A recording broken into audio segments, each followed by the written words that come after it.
श्री सच्चिदानंद सद्गुरु साईनाथ महाराज की जय। శ్రీ సాయి సచ్చరిత 42వ అధ్యాయం. శ్రీ గణేశాయ నమః. శ్రీ సరస్వత్యై నమః. శ్రీ గురుభ్యో నమః. శ్రీ కులదేవతాయై నమః. శ్రీ సీతారామచంద్రాభ్యాం నమః. శ్రీ సద్గురు సాయినాథాయ నమః. సత్పురుష శ్రేష్ఠ, మీకు నమస్కారం. భక్తుల పాలిట కల్పతరువైన సాయి సత్పురుషుల అవతారం.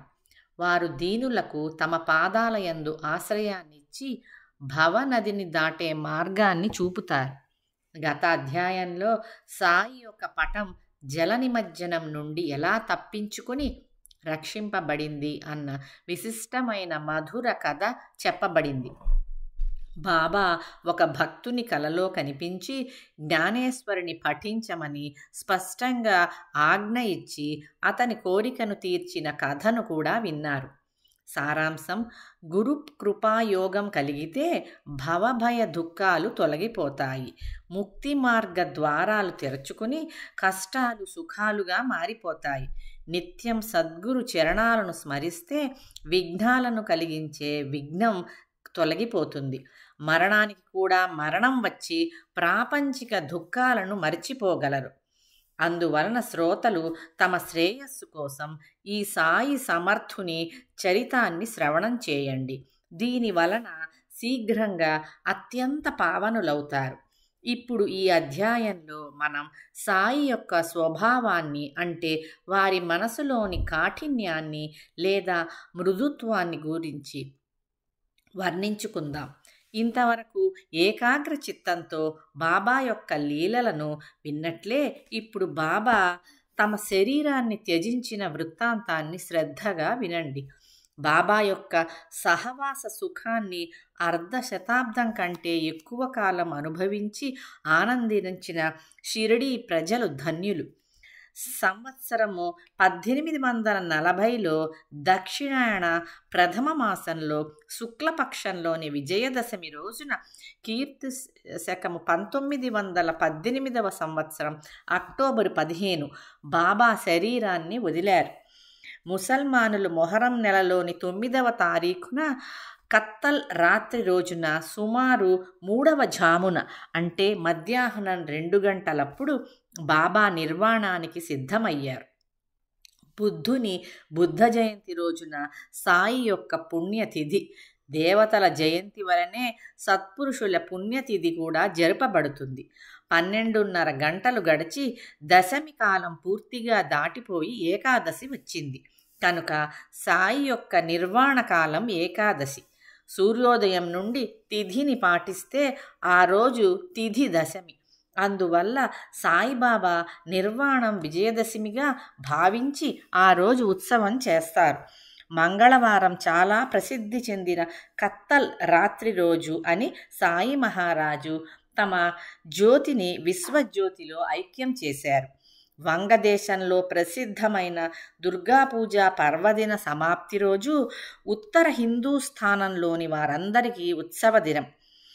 శకం సంవత్సరం 1838 విజయదశమి రోజునే సాయంకాలం ప్రదోష సమయాన బాబా భవిష్యాన్ని సూచించారు. ఆ అపూర్వ లీలను చెబుతాను. శ్రోతలకు ఆశ్చర్యం కలుగుతుంది. అంతుపట్టని సాయి సమర్థుని మహిమ అందరికీ అర్థమవుతుంది. క్రీస్తు శకం 1916వ సంవత్సరం దసరా పండుగ రోజున సీమోల్లంఘన వేళ సాయంకాలం ప్రజలు పూజ చేసి తిరిగి వచ్చాక అద్భుతమైన లీల జరిగింది. అకస్మాత్తుగా ఆకాశంలో మేఘాలు ఉరుముతుండగా మెరుపులు మెరిసినట్లు బాబా జమదగ్ని స్వరూపాన్ని ప్రత్యక్షంగా ప్రకటన చేశారు. ఉన్నట్లుండి తల రుమాలును, కఫినీని, లంగోటిని కూడా విప్పేసి ధునిలో వేశారు. అసలే ధునిలో అగ్ని ప్రజ్వలంగా ఉంది. తోడుగా అందులో ఆహుతిని వేసేవారికి జ్వాలలు మరింతగా పైకి లేచి భక్తులను కలవరపెట్టాయి. ఇదంతా అనుకోకుండా జరిగిపోయింది. బాబా మనసులో ఏముందో ఏమీ అర్థం కాలేదు. సీమోల్లంఘన సమయాన వారి క్రోధ వృత్తి చాలా భీతిని కలిగించేలా ఉన్నది. అగ్ని తన తేజాన్ని వెదజల్లింది. బాబా అంతకంటే తేజోవంతంగా కనిపించారు. భక్తులు కళ్ళు మూసుకుని పోగా ముఖాలను తిప్పేసుకున్నారు. సత్పురుషులు స్వహస్తంతో అర్పించిన దానిని సేవించి అగ్నినారాయణుడు ప్రసన్నుడయ్యాడు. దిగంబరులైన బాబా పరశురాముని వలె ఉగ్రంగా అయ్యారు. వారిని అలా చూచిన వారి కళ్ళు ధన్యం. కోపంతో విప్పారిన బాబా కళ్ళు ఎర్రబారాయి. నేను హిందువునా మహమ్మదీయుణ్ణా ఇప్పుడు నిర్ణయించుకోండిరా. హిందువునా లేక ఎవనున్నా బాగా నిర్ధారించుకోండి. మీ సందేహాలను తొలగించుకోండి అని గట్టిగా కేకలు వేశారు. ఆ దృశ్యాన్ని చూచి భక్తులు వణికిపోయారు. వారికి బాబా ఎలా శాంతిస్తారు అన్న చింత పట్టుకుంది. మహావ్యాధిగ్రస్తుడైన బాబా యొక్క భక్త శ్రేష్ఠుడు భాగోజీ షిండే ధైర్యాన్ని పుంజుకొని బాబా సమీపానికి వెళ్ళి వారికి లంగోటీని చుట్టాడు. బాబా, ఇవాళ దసరా పండుగ, సీమోల్లంఘన రోజు, ఇదంతా ఏమిటి అని అన్నాడు. నా సీమోల్లంఘనం ఇదే అని చెప్పి బాబా టపటపమని సటకాతో కొట్టారు. ఈ విధంగా బాబా ధుని వద్ద దిగంబర వేషంలో నిలుచున్నారు. ఆ రోజున చావడి ఊరేగింపు ఎలా జరుగుతుందా అని అందరికీ చింత. ఊరేగింపు 9కి జరగాలి అని పదైనా బాబా శాంతించలేదు. భక్తులు ఎక్కడి వారు అక్కడే రెప్పవేయకుండా చూస్తూ తటస్థంగా ఉండిపోయారు. అలా 11 అయ్యింది. అప్పుడు బాబా కాస్త శాంతించి కొత్త లంగోటిని కట్టుకుని కఫినీని ధరించారు. చావడికి బయలుదేరటానికి గంట మోగింది. ఊరికే కూర్చుని ఉన్న భక్తులు పల్లకిని పూలతో శృంగారించి బాబా ఆజ్ఞానుసారం ప్రాంగణంలోనికి తీసుకువచ్చారు. వెండి దండం, పతాకం, వింజామరలు, ఛత్ర, చామరాది రాజోపచారాలతో అలంకారాలతో రోజు విడిచి రోజు వెడలే ఊరేగింపు బయటికి బయలుదేరింది. సాయినాథ్ మహారాజ్కి జై అని ఒకటే కేకలు. ఆ జయ జయకారాలను ఎలా వర్ణించటం? అంతటా ఆనందం నిండిపోయింది. అప్పుడు బాబా తెల్లటి శుభ్రమైన రుమాలును తలకు చుట్టుకొని చిలుం పొగాకు సటకా చేతపుచ్చుకొని అదే సుమూర్తం అన్నట్లుగా బయలుదేరారు. ఒకరు ఛత్రం, ఒకరు చామరం, ఒకరు అందమైన నెమిలిపించముల వీవన, మరొకరు గరుడిని చిత్రం ఉన్న పతాకం, ఒకరు దండం పట్టుకున్నారు. ఆ విధంగా బాబా సీమోల్లంఘన మిషతో భవసాగర సీమోల్లంఘానికి దసరాయే మంచి ముహూర్తమని అందరికీ సూచించారు. అటు తరువాత షిరిడీ వారికి బాబా ఒక్కటే దసరా పండుగను చూపించి తరువాతి దసరా సుముహూర్తాన తమ శరీరాన్ని ధరాదర్పణ చేశారు. కేవలం సూచించటమే కాదు, స్వయంగా అనుభవించి చూపారు. తమ శరీరమనే శుద్ధ వస్త్రాన్ని ఇదే దసరా రోజున యోగాగ్నికి అర్పించారు. క్రీస్తు శకము 1918వ సంవత్సరం దసరా పండుగ రోజున సుముహూర్తంగా చేసుకుని తమ ఆత్మను పరబ్రహ్మ స్వరూపంలో లీనం చేశారు. రాస్తూ ఉంటే ఇటువంటిదే బాబా యొక్క మరొక అనుభవం గుర్తుకు వచ్చింది. దీనివల్ల ఇదే విజయదశమి తిథి బాబా పుణ్యతిథి అని ముందుగానే నిశ్చయమయ్యింది. షిరిడి పటేలు రామచంద్ర దాదా ఒకసారి చాలా జబ్బు పడ్డాడు. ఆ బాధను భరించలేకపోయాడు. ఏదీ మిగలకుండా అన్ని రకాల చికిత్సలు అయ్యాయి. అతి దుఃఖకరమైన కష్టాన్ని నిగ్రహించుకోలేకపోయాడు. జీవితంపై విరక్తి కలిగింది. పటేలు చాలా బాధపడిపోయాడు. అట్టి పరిస్థితిలో ఒక అర్ధరాత్రి బాబా అతని తలవైపు ప్రకటమయ్యారు. అప్పుడు పాటెలు బాబా పాదాలు పట్టుకుని నిరాశతో, నాకు మరణం ఎప్పుడు వస్తుంది? ఇంత మాత్రం నిశ్చయంగా చెప్పండి. నాకు జీవితంపై అసహ్యం కలిగింది. మృత్యువు కష్టము అని అనిపించడం లేదు. చావు ఎప్పుడు నన్ను కలుసుకుంటుందా అని ఎదురు చూస్తున్నాను అని చెప్పాడు. అప్పుడు కరుణామూర్తి అయిన బాబా, నీవు ఏ చింతా పెట్టుకోకు, నీ గండం గడిచింది, చావు భయం తొలగిపోయింది, వృధాగా ఎందుకురా బాధపడతావు, నీకేం భయం లేదు, నీకు మరణం తప్పింది. కానీ రామచంద్ర, నాకు తాత్యా స్థితి ఆశాజనకంగా కనిపించటం లేదు. 1918 దక్షిణాయనంలోని ఆశ్వయుజ మాసంలో శుక్లపక్షపు విజయదశమి రోజున తాత్యా ముక్తిని పొందుతాడు. ఈ విషయం అతనితో చెప్పవద్దు. దీనినే మనసులో పెట్టుకొని కూచుంటాడు. అహర్నిశలు చింతలో క్షీణించిపోతాడు. మరణం ఎవరికీ ఇష్టం ఉండదు. కేవలం 2 సంవత్సరాలే మిగిలాయి. తాత్యాకు సమయం సమీపించింది. రామచంద్రునికి దిగులు పట్టుకుంది.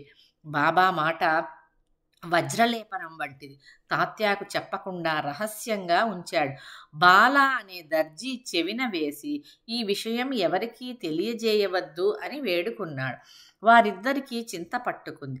నిజంగానే రామచంద్ర పాటిలు పక్కపై నుండి లేచాడు. అతని జబ్బు తగ్గింది. రోజులు లెక్క పెడుతూ తెలియకుండానే కాలం గడిచిపోయింది. బాబా చెప్పిన మాటలోని విశేషం 1840లోని భాద్రపద మాసం గడచి ఆశ్వాయుజం ఆరంభమయ్యింది. తాత్య మంచాన పడ్డాడు. అక్కడ తాత్య జ్వరంతో జబ్బు పడితే ఇక్కడ బాబాకు చలితో వణుకు పట్టుకుంది. తాత్యాకు బాబాపై నమ్మకం. బాబాను రక్షించేవాడు శ్రీహరి. బాబా దర్శనానికి కూడా వెళ్ళకుంటే తాత్య పక్క వదలకుండా ఉన్నాడు. వెళ్ళలేకుంటే అతడు శరీర బాధను భరించలేకపోతున్నాడు. విశేషం ఏమిటంటే అంతటి యాతనలో ఉన్న మనసును బాబాపై ఉంచాడు. నడువలేకుండా కదలలేకుండా ఉన్నాడు. అతని బాధ బాగా పెరిగిపోతూ ఉంది. ఇక్కడ బాబా బాధతో మూలగటం రోజు పెరుగుతూ రెండింతలయ్యింది. అలా వారి బాధ ఆపలేనంతగా అయ్యింది. బాబా సూచించిన రోజు సమీపించింది. బాలాకు రామచంద్ర పాటిల్కు ఒళ్ళు చెమటలు పట్టసాగాయి. బాబా చెప్పింది నిజంగానే జరిగేలా ఉంది. తాత్యాకు మంచి లక్షణాలు కనిపించటం లేదు. అతని బాధ అధికమవుతూనే ఉంది అని వారు అనుకున్నారు. శుక్లపక్ష దశమి వచ్చింది. తాత్య నాడి కొట్టుకోవటం మెల్లగా తగ్గసాగింది. అతనికి మృత్యువు సమీపించినట్లు అనుమానించి ఆప్తులు ఇష్టులు గాబరా పడ్డారు. కానీ విశేషం జరిగింది. తాత్య గండం తప్పి తాత్య కూడా బ్రతికిపోయాడు. అతనికి బదులుగా పోయినట్లు బాబాయే వెళ్ళిపోయారు. బాబా వాణిని గమనించండి. తాత్య పేరు చెప్పి కాస్త వేళ తప్పకుండా ఆ సమయానికి తమ ప్రయాణాన్ని సన్నాహపరుచుకున్నారు. భవిష్యాన్ని నిదర్శనంగా సూచించారు. అయినా అంతా జరిగిపోయే వరకు ఎవరికీ అర్థం కాలేదు. తాత్యాకు బదులుగా బాబా తమ శరీరాన్ని ఇచ్చి తాత్య మృత్యువును ఆపేశారని ప్రజలు అన్నారు. ఏమో వారి లీల వారికే అర్థమవుతుంది. బాబా శరీరాన్ని వదిలాక సుప్రభాతాన అరుణోదయ వేళ వారు పండరిపురంలోని దాసగణకు స్వప్న దృశ్యాంతాన్ని కలిగించారు. మసీదు కూలిపోయింది. షిర్డీలోని నూనె వ్యాపారులందరూ నన్ను బాగా కష్టపెట్టారు. నేను ఇప్పుడు అక్కడి నుండి వెళ్ళిపోతున్నాను. అందుకే నేను ఇక్కడి వరకు వచ్చాను. వెంటనే షిర్డీకి పద, వచ్చి నన్ను బాగా పొగడపూలతో కప్పు, ఈ నా కోరికను తీర్చు. ఇంతలో షిరిడీ నుండి ఉత్తరం రాగా బాబా సమాధి చెందినట్లు తెలిసింది. ఆ వార్త విని దాసగణం తక్షణం షిరిడీకి బయలుదేరాడు. శిష్య పరివారాన్ని వెంటబెట్టుకుని వచ్చి సమాధి ఎదుట జయ జయకారాలతో రాత్రి పగలు భజన నామ సంకీర్తనం చేశాడు. తను స్వయంగా హరినామంతో అత్యంత మనోహరంగా పూలహారాన్ని గుచ్చి ప్రేమతో సమాధిపై అలంకరించాడు. అన్న సంతర్పణ కూడా చేశాడు. ఆ అఖండ నామ ఘోషతో షిరిడీ భూలోక వైకుంఠమయ్యింది. ఆ నామం ప్రతిధ్వనిస్తూ ఆ ప్రాంతమంతా నిండిపోయేలా దాసగణు నామాన్ని కురిపించాడు. శ్రీ సాయి సచ్చరిత 42వ అధ్యాయం మొదటి భాగం సమాప్తం. శ్రీ సచ్చిదానంద సద్గురు సాయినాథ్ మహారాజ్ కీ జై.